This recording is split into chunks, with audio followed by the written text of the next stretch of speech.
Olá, bom dia para você. Pode chegar, você é mais do que bem-vindo. Nós estamos ao vivo e chegamos pontualmente naquele nosso horário de sempre. Agora são 8 horas 31 minutos pelo horário de Brasília. Vamos juntos começar esse dia bem informados? A partir de agora, você confere as notícias do Brasil e do mundo desta sexta-feira, dia 5 de maio. Vamos então conferir o nosso cardápio de notícias. Reino Unido se prepara para a coroação do rei Charles III. Em viagem a Londres para participar do evento, Lula terá encontro com o primeiro-ministro Rishi Sunak. Governo envia ao Congresso projeto de lei com política para reajuste do salário mínimo. Distrito Federal e mais 19 capitais aplicam a vacina bivalente contra a Covid. E ainda, estudo aponta que São Paulo construiu o equivalente a um edifício Copan a cada 5 dias entre 1995 e 2023. Você confere tudo isso e muito mais a partir de agora. Acontece amanhã a coroação do rei Charles III em Londres. O grande evento será realizado quase 8 meses depois da morte da rainha Elizabeth II. E apesar de gerar uma grande expectativa em milhões de pessoas ao redor do mundo, não se fala em outra coisa, a cerimônia promete ser menos luxuosa do que a coroação da mãe dele, que aconteceu em 1953. Vamos ver. Segundo a imprensa britânica, 2 temas motivam a realização de uma cerimônia mais contida. São eles a pauta ambiental defendida há anos pelo rei Charles e a ameaça de recessão econômica vivida pelos britânicos. Além disso, as mudanças de como a sociedade enxerga a monarquia também parecem ter influenciado na organização. Mesmo assim, milhões de pessoas ao redor do mundo estarão de olho na coroação de Charles III. Charles é o 60º monarca do país e das nações que compõem o Reino Unido.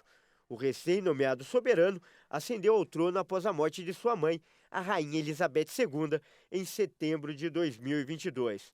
Agora ele será coroado ao lado da rainha consorte Camila, durante uma cerimônia simbólica na abadia de Westminster, em Londres. O dia seguinte à cerimônia será marcado por várias comemorações, incluindo festas de rua e shows na parte da noite. Estabelecimentos de entretenimento poderão permanecer abertos por 2 horas extras no país. E a segunda-feira será considerada feriado nacional. O Palácio de Buckingham informou que o evento será modernizado para refletir o papel atual da monarquia. Ainda assim, serão mantidas as tradições e pompas de longa data vistas na coroação da rainha Elizabeth II em 1953. Mais de 2.000 pessoas foram convidadas para a coroação, como familiares de Charles e Camila, chefes de Estado, líderes religiosos, membros da realeza de outros países e representantes da sociedade. E o presidente Luiz Inácio Lula da Silva já está em Londres para participar da cerimônia de coroação do rei Charles III. O chefe de Estado brasileiro desembarcou na capital britânica pouco depois das 7 horas da manhã no horário de Brasília, quase meio-dia no Reino Unido. E ainda nesta sexta-feira, o presidente brasileiro terá uma reunião com o primeiro-ministro britânico Rishi Sunak. Segundo o governo federal, os dois devem falar sobre comércio entre os países, cooperação tecnológica e questão ambiental, mas não há previsão de assinatura de novos acordos bilaterais. Em Londres, Lula também irá participar de uma recepção oferecida pela família real britânica no Palácio de Buckingham, que é a residência oficial do monarca, na noite de hoje. E no sábado, Lula será um dos convidados para a cerimônia de coroação na abadia de Westminster. Depois da cerimônia, Lula irá participar de uma confraternização reservada a convite do rei, juntamente com outros chefes de Estado que estarão em Londres para as festividades. E nessa quinta-feira, antes de embarcar para Londres, o presidente Lula se reuniu pela primeira vez com o Conselhão, o Conselho Nacional de Desenvolvimento Econômico e Social Sustentável. Neste encontro, ele voltou a criticar a taxa de juros do país, que foi mantida em 13,75% ao ano nesta semana. Atacou especificamente o presidente do Banco Central, ao dizer que, abre aspas, é engraçado, ninguém fala de juros como se um homem sozinho pudesse saber mais do que a cabeça de 215 milhões de pessoas, fecha aspas. Lula também pediu ajuda para governar o país. Quem traz para a gente mais detalhes é a repórter Jaqueline Fonseca. O presidente Lula realizou nesta quinta-feira a primeira reunião do Conselho de Desenvolvimento Econômico e Sustentável, conhecido como Conselhão. O grupo tem o objetivo de ajudar o governo federal a elaborar políticas públicas, além de receber e analisar propostas da sociedade. Nesta primeira reunião, foi dada posse aos 246 novos membros. São pessoas de diversos segmentos da sociedade, empresários da iniciativa privada, representantes do agronegócio, de empresas de tecnologia, artistas, juristas e muito mais. Este conselho tinha sido extinto na gestão de Bolsonaro e foi reativado nesta quinta-feira na reunião realizada no Palácio do Itamaraty. Durante o discurso, o presidente Lula destacou a importância do debate plural para buscar soluções para o país.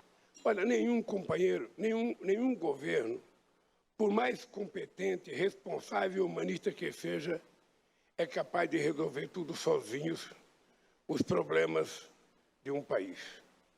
Por isso, vocês acreditem, eu estou botando muita expectativa, muita esperança no mundo que vocês podem criar a partir das discussões aqui. Quando a gente aprovar coisas boas aqui, a gente vai ter que depois ser emanado para aprovar no Congresso, para aprovar no Senado. Porque o governo é fácil convencer, porque conversou com o presidente, convenceu o presidente, o governo segue o presidente.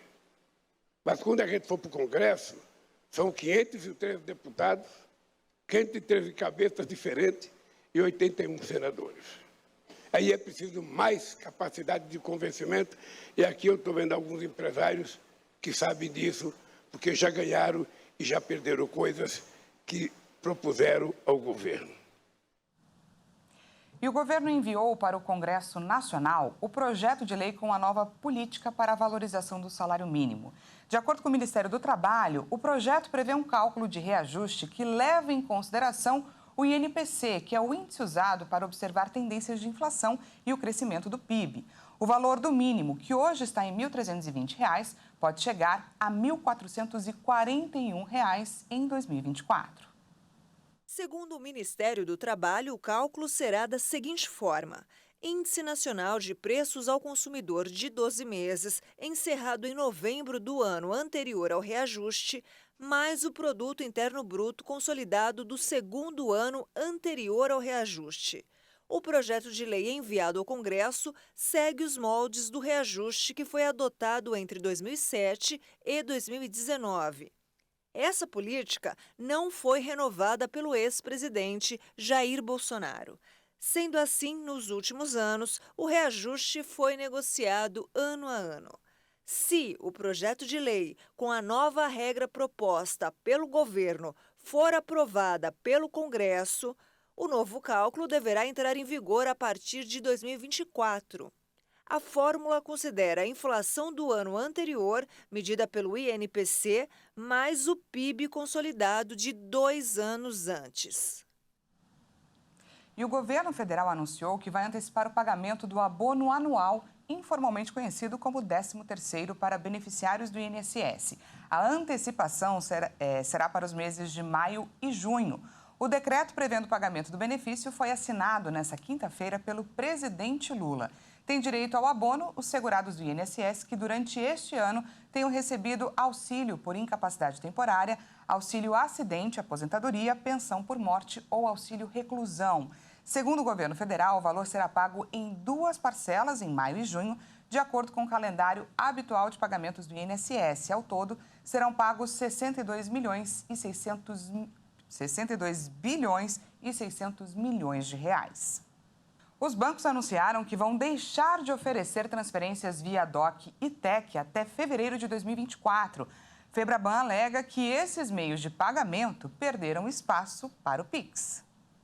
As instituições bancárias também vão deixar de oferecer transações por TEC, realizadas exclusivamente por empresas para o pagamento de benefícios a funcionários. O valor máximo permitido atualmente para qualquer transação via DOC ou TEC é de R$ 4.999,99. Não foram anunciadas mudanças nas operações de transferência eletrônica direta, a TED. A Febraban justificou que, com o surgimento do Pix e a alta movimentação bancária com menores taxas, tanto a TEC quanto o DOC deixaram de ser a primeira opção dos clientes que têm optado pelo Pix, que é gratuito e instantâneo. Já as transações por DOC são efetivadas um dia após o recebimento da ordem de transferência e a TEC efetuada no máximo até o final do dia em que foi dada a ordem. Os clientes dos bancos podem agendar o envio do DOC ou TEC para até o dia 29 de fevereiro de 2024. E veja a seguir, Distrito Federal e mais 19 capitais aplicam vacina bivalente contra a Covid. E ainda, estudo aponta que São Paulo construiu o equivalente a um edifício Copan a cada 5 dias entre 1995 e 2023. Nós voltamos já, não perca!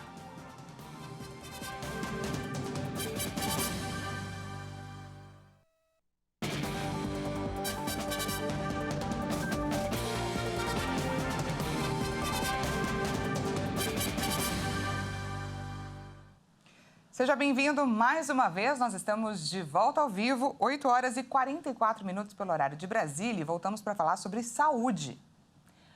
O Distrito Federal e mais 19 capitais brasileiras já estão aplicando as vacinas bivalentes contra a Covid nos maiores de 18 anos. Vamos ver.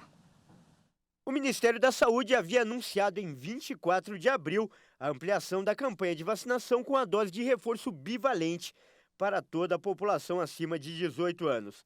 Cerca de 97 milhões de brasileiros poderão ser vacinados. Muitos locais já colocaram em prática a medida.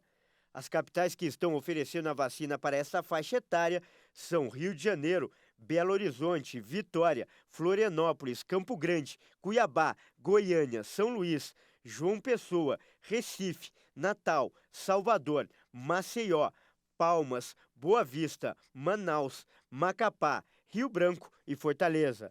Outras 4 capitais estão vacinando pessoas com mais de 40 anos. São elas São Paulo, Belém, Teresina e Curitiba. Porto Alegre está com a campanha para maiores de 30 anos. E Porto Velho e Aracaju estão vacinando pessoas menores de 18 anos no momento. Pode tomar a dose bivalente quem recebeu pelo menos 2 doses de vacinas monovalentes, Coronavac, AstraZeneca ou Pfizer, no esquema primário ou de reforço. A dose mais recente deve ter sido tomada há 4 meses. Quem está com a dose em atraso também pode procurar unidades de saúde. As vacinas bivalentes são as chamadas segunda geração do imunizante, ou seja, são aquelas que possuem em sua composição a cepa original e também as subvariantes da Ômicron. E agora vamos para os destaques internacionais. A Força Aérea Ucraniana anunciou na noite de quinta-feira que um drone foi abatido quando sobrevoava Kiev, que o drone que foi abatido enquanto sobrevoava Kiev era seu. Já no sul da Rússia, um outro ataque com drones causou um incêndio em uma refinaria. Na guerra da Ucrânia, os drones estão tendo um papel estratégico. Russos e ucranianos estão usando esse tipo de dispositivo. Nesta quinta-feira, mais um ataque foi realizado com drones. Desta vez, o alvo foi uma refinaria no sul da Rússia. O incêndio no tanque da refinaria, no território de Krasnodar, começou após um ataque de um drone não identificado, disse um oficial. Na aldeia vizinha de Volna, um incêndio semelhante em um depósito de petróleo cobriu uma área de 1.200 metros quadrados. As autoridades também atribuíram o incêndio à queda de um drone. O incidente se soma a uma série de recentes ataques de drones anunciados pelo Kremlin, incluindo um que foi descrito como uma tentativa de assassinar o presidente Vladimir Putin na última quarta-feira. Em Kiev, a Força Aérea Ucraniana anunciou na noite desta quinta-feira que o drone abatido quando sobrevoava a capital era seu. A Força Aérea explicou que o drone Bayraktar TB2 perdeu o controle durante um voo programado. Os Estados Unidos sancionaram 3 ex-comandantes militares colombianos por violação de direitos humanos. Nenhum deles terá direito a visto para entrar no país. Os Estados Unidos anunciaram nesta quinta-feira que sancionaram 3 ex-comandantes militares colombianos por participação em graves violações dos direitos humanos durante o conflito armado na Colômbia. Os alvos são o ex-general Ivan Quinteiro e os ex-coronéis Públio Mejia Gutierrez e Juan Carlos Figueroa Soares. Nenhum deles terá direito a visto para entrar nos Estados Unidos. 5 familiares dos ex-oficiais também foram punidos pelos crimes cometidos. O governo americano expressou que a sanção constitui apoio à Jurisdição Especial para a Paz, que investiga os crimes cometidos por rebeldes e agentes do Estado em quase 6 décadas de conflito na Colômbia. E o Banco Mundial divulgou um relatório que mostra que se o Brasil investir 0,5% do PIB, pode se tornar uma potência global de energia limpa e ainda salvar a floresta amazônica. O Brasil precisa investir 0,5% de seu produto interno bruto, o PIB, até 2050 para alcançar suas metas climáticas e de desenvolvimento. O PIB é a soma de tudo que é produzido na economia. Essa conclusão é de um relatório do Banco Mundial publicado nesta quinta-feira, que estima que a floresta amazônica pode ser salva. De acordo com o relatório sobre clima e desenvolvimento, o país pode se tornar uma potência global de energia limpa e salvar a Amazônia, com um plano de desenvolvimento que produza mais alimentos, usando menos terras e melhore a proteção das florestas. O tempo está se esgotando, já que as crises climáticas poderiam empurrar entre 800 mil e 3 milhões de brasileiros para a pobreza extrema até 2030, adverte Johannes Zutt, diretor do Banco Mundial para o Brasil. O relatório explora como o país pode, ao mesmo tempo, satisfazer seus objetivos de desenvolvimento sustentável e reduzir as emissões para cumprir suas metas, como acabar com o desmatamento ilegal até 2028. Zutt considera crucial que o Brasil acelere seus investimentos rumo a um crescimento resiliente e de baixo carbono. A cada 5 dias, um prédio novo, como o edifício Copan, foi construído aqui na cidade de São Paulo nos últimos 28 anos. Esse número chama a atenção para os impactos da rápida verticalização na capital paulista. Vamos conferir a reportagem especial da Maria Clara Leite. Uma cidade cada vez mais vertical, cujo número de prédios quase dobrou em menos de 30 anos. De 1995 a 2023, São Paulo construiu 2.000 edifícios do porte do Copan, um dos cartões postais da capital, projetado por Oscar Niemeyer, com 32 andares e 115 metros de altura. Isso quer dizer que, no período, um prédio foi construído a cada 5 dias. Os dados foram compilados por uma nova plataforma digital cartográfica desenvolvida pelo CEM, o Centro de Estudos da Metrópole, onde foram disponibilizadas informações do município com base no IPTU, o Imposto Predial e Territorial Urbano. E o grande questionamento que fica diante desses dados divulgados diz respeito aos impactos causados por esse crescimento vertical tão acelerado. A engenheira ambiental e ecodesigner social Júlia Tedesco ressalta principalmente as consequências ambientais desse fenômeno. O solo, por exemplo, ele sendo diretamente impactado, mas também a gente pensa na água, na infiltração disso para o solo ou não, então pode aumentar enchentes. Penso também nessa contaminação de resíduos circulando ali, se não houver uma grande gestão, uma gestão eficiente. Também nesse tráfego da água potável para as casas, residências e comércio em geral, e também do esgoto fluindo. Além disso, a circulação do ar também fica comprometida. Isso pode aumentar a temperatura, conciliada a isso,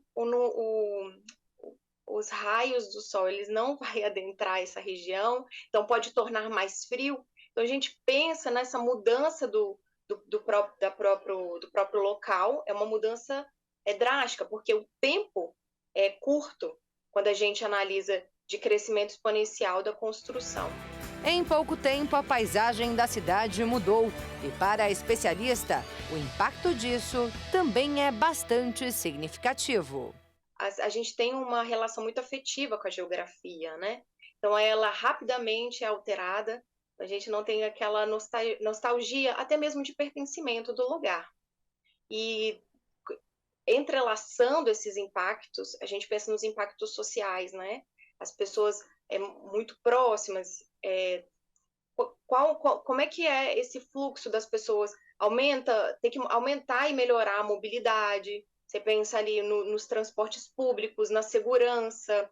São várias as questões acerca desse crescimento vertical da cidade há muito tempo famosa por seus arranha-céus. Tem pessoas que acham isso muito bom, porque ali fica tudo muito concentrado, tudo é muito mais rápido, tudo é mais eficiente. E tem pessoas também que acreditam que esse não seja o melhor caminho, exatamente pelos impactos negativos, e um deles é a qualidade de vida. Se você pensa nesses investimentos altos em construções, será que é igual para investimentos em soluções desses impactos negativos? Acho que fica esse questionamento que impacta diretamente a qualidade. E essa edição fica por aqui. Muito obrigada pela sua companhia. Às 10 horas eu volto com mais informações para você. Te espero!